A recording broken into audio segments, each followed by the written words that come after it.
Has anybody that has come in and shared? There's you've got 3 years of your work and the CAD files and everything laid out. Has anything particular suggestion come in that says, oh, gee, why didn't we think of that? Let's incorporate that in. Yeah, we had some people coming back to us already. It's very early days, and at the moment we already share some data, but we need to put in place an easier platform to work from. So we are working on this. There will be a tool online where people will come, and it will be a community tool. People will be able to communicate with us and chat with us and access the data in a very easy way. So this is a work in progress, but we will achieve that very soon. You were asking about, are we going to lose competitiveness by doing this? Yes, right. This is probably the first question that we had to ask ourselves, because it is a big game changer here. Yeah. From my own experience, and I'm not the only one saying this, even in Formula One, it's not by knowing what the competitor is doing that you are going to change the way you're doing things. It's nice to have access to somebody else's data, but really you need to also understand why they came up with their own ideas. And most of the time, an engineer has got his own opinion on how he wants to do things. Right. So I do not think that we will actually lose competitiveness. In a way, what I'm trying to do here is to focus only on our own performance. By opening the project, I do believe that we will achieve our targets of improving our own performance, creating our business opportunities that we need to develop the project.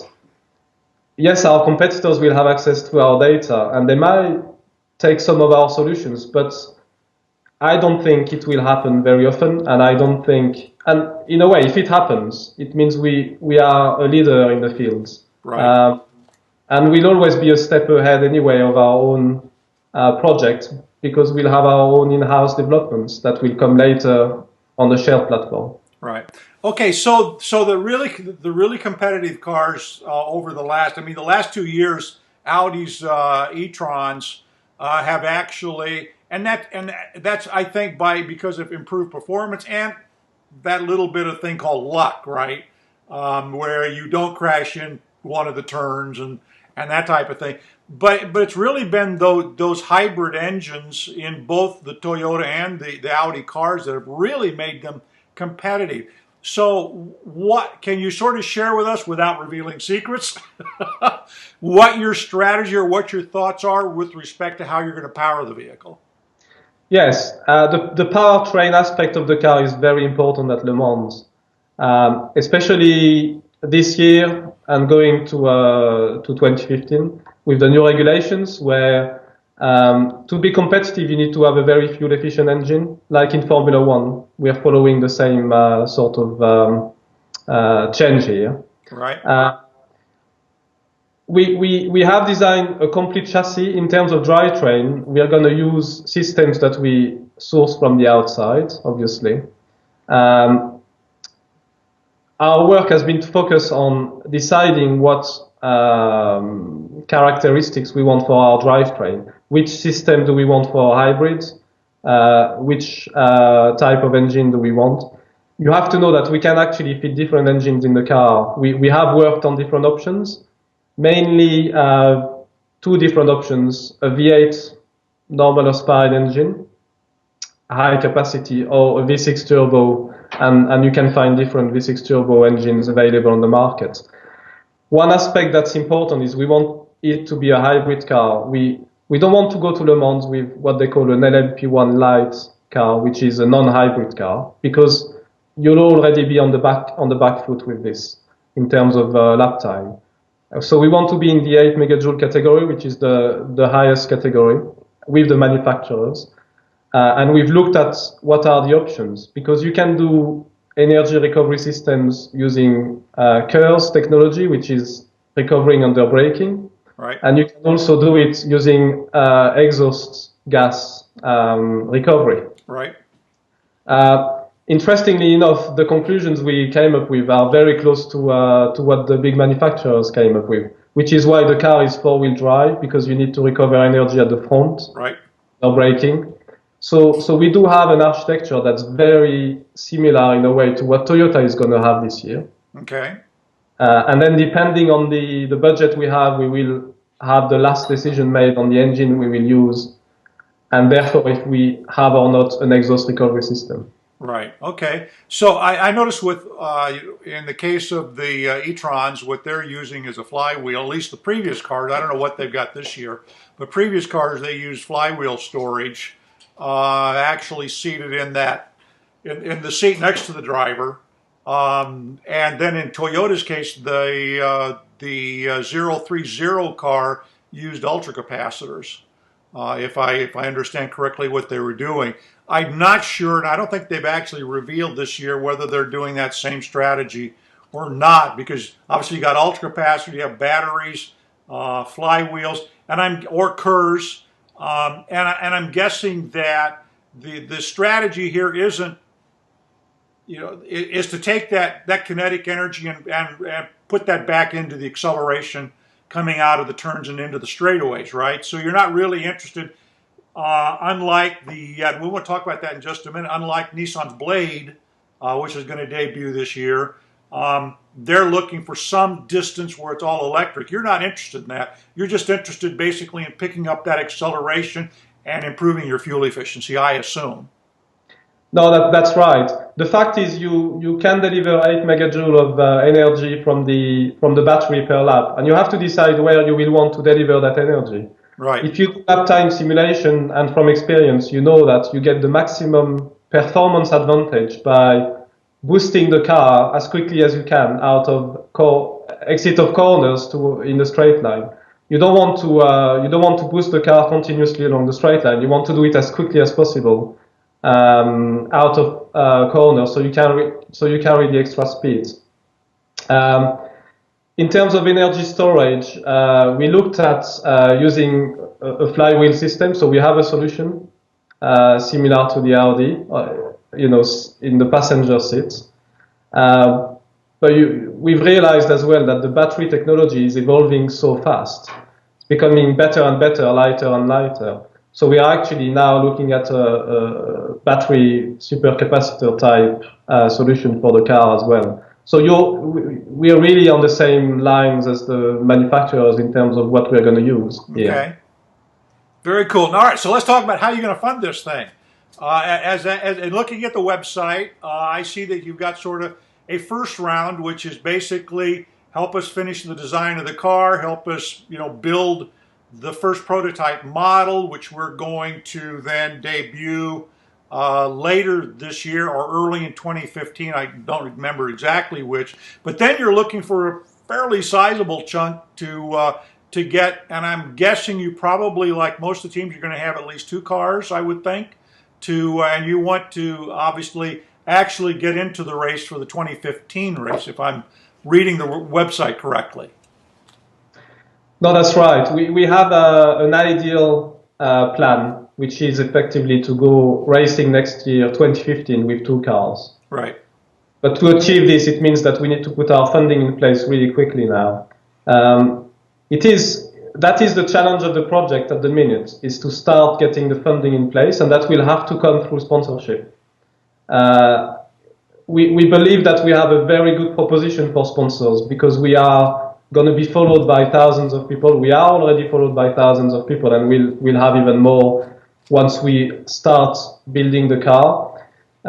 You have to know that as soon as we will start testing the car, we will already we will stream live the videos, the radio conversations with the engineers.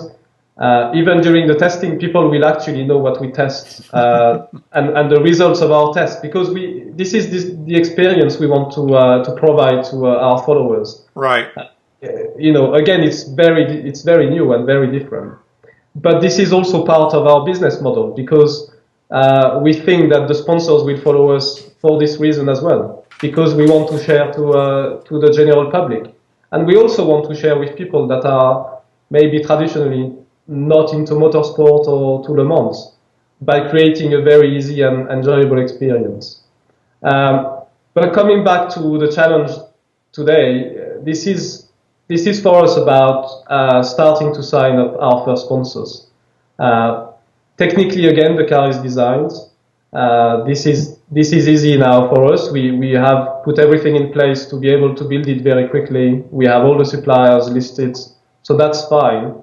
The challenge now is to spread the word of my team, Right. market it, talk about it, which is what we are doing today. Just what we're doing now. Yeah. And open up business opportunities. So I really invite people to get in touch with us, to know more about what we can do together. We can very easily and quickly relocate, rebrand the car and the team, and rethink also our strategy depending on our partner. So we are a blank sheet, paper platform available for a title sponsor to come in and very quickly be involved at the highest level of Le Mans. Right. Well, I guess in the way of sponsorship, I mean, there's sort of the traditional thing where you go to the large corporations and they provide you with funding, and then in exchange for that, they get badging on the vehicle and on crew uniforms and things like that. And I could see that working where a company comes in and, gives you $1 million. They're going to obviously expect something like that. Is this Kickstartable? Is this something where you could go to Kickstarter and say, okay, I need $1.5 million, and we're going to do a Kickstarter campaign. In exchange for that, we send you a patch you can put on a jacket or something. I mean, what are your thoughts with respect to, beyond going to the Coca-Colas and the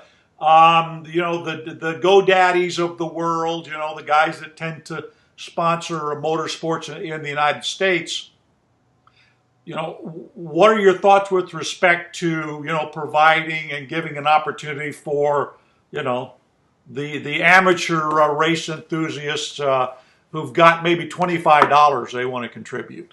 Yeah, no, absolutely. And, the reality of things is that you have to start small and get bigger. And that's true with everything. And that's true with sponsorship. It would be not realistic to think that we'll sign our title sponsor straight away. What I envisage is, and which is why we've derived a different level of sponsorship. We have made it simple again, and we have what we call a bronze, a silver, and a gold level sponsorship.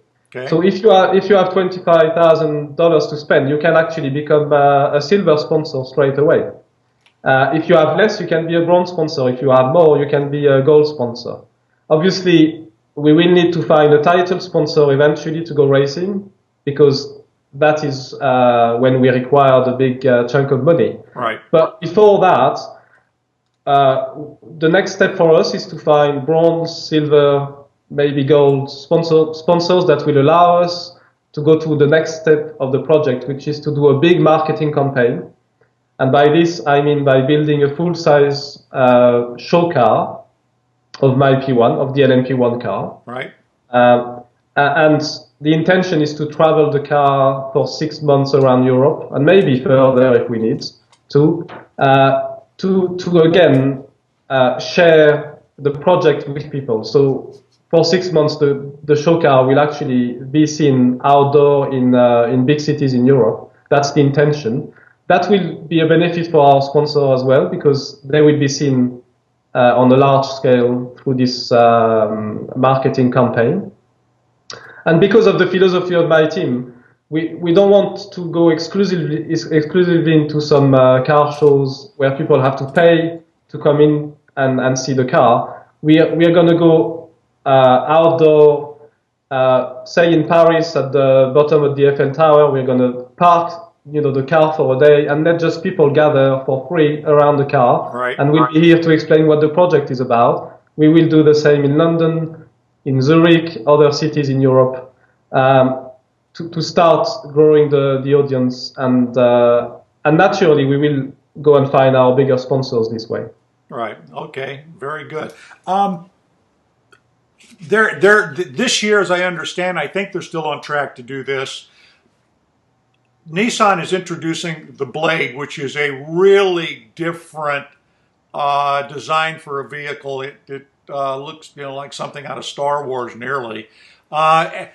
Radically different from what you think of as the typical LMP vehicles that race at Le Mans, and which your car obviously is similar to those. Do you see that as kind of a trend?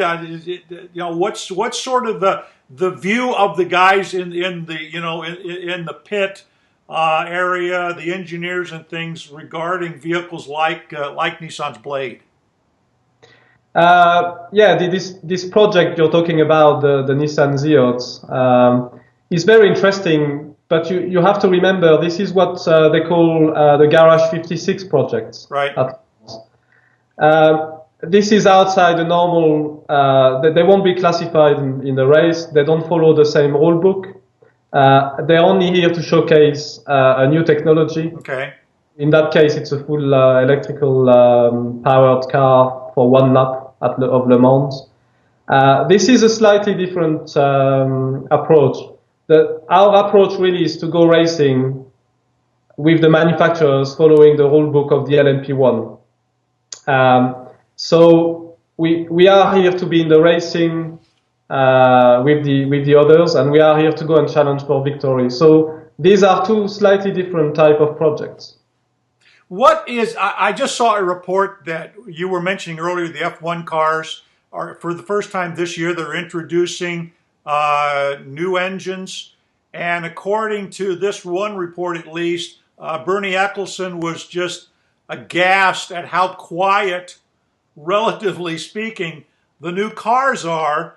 How does, and I'm wondering, in the case of the Formula E cars, where those are all electric going to be racing, how does this movement towards quieter, more efficient vehicles, how does that translate into excitement, for the crowds that are at these races? It's interesting you're asking this, because first of all, I do believe it's very personal if you do like it or not, the quieter cars. I know so many people are a bit scared of saying the excitement will go away without the noise. I do personally really like the quieter cars. When I was, working in Formula One, the noise was too high for me, and only because I don't get the excitement from the noise. I remember going to Le Mans and seeing the Audi diesel car. When they came the first year, it was much quieter than the previous year. But if you would go to the Porsche curves, the fast corners at Le Mans, and see the quiet Audi going through them, you could hear then the tires and the aerodynamics. And that gave you such a good sensation of the speed of the car. Yeah. For me, it was more exciting than the louder V12 cars coming, in the same corners. I think there is anyway a change these days happening. I think motor racing is not anymore about being fast and furious, but maybe more about, being able to bring people who will be able to talk and have a chat with each other even when the cars are going in front of them. Yeah. And to be honest, I think people who have been in Australia this year, they have enjoyed the experience. It's a different experience, but that's the way the world is going, and that's what we're trying to go with my team a step further by saying, it's also a sharing experience. So I do believe that that's the way motor racing is going, and Formula E is a good experience of that, because it is quiet and it's going to cities to be close to people. Okay, good. So how close are you to starting construction on the car? Again, technically we are ready. Okay. We could start tomorrow, Yeah. and we cannot wait to start building the car. When you have been designing for 3 years, Yeah. you want to see it becoming reality. Again, there will be an intermediate step by building a show car, which will already be nice to have, because we will have something to show. But we have to come back to having to find our sponsors first. Right. We have very interesting discussions. Something could happen very quickly, but I am still pushing to try and find new opportunities. So I invite people to get in touch with us if they want to engage with us, and they will have a big return I do believe we are, a nice proposition to be engaged with.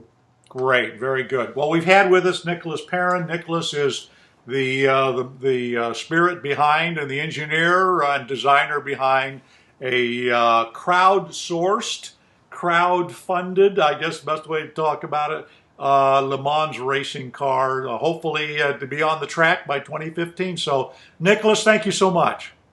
Thank you, Bill. All right, bye-bye. Bye-bye.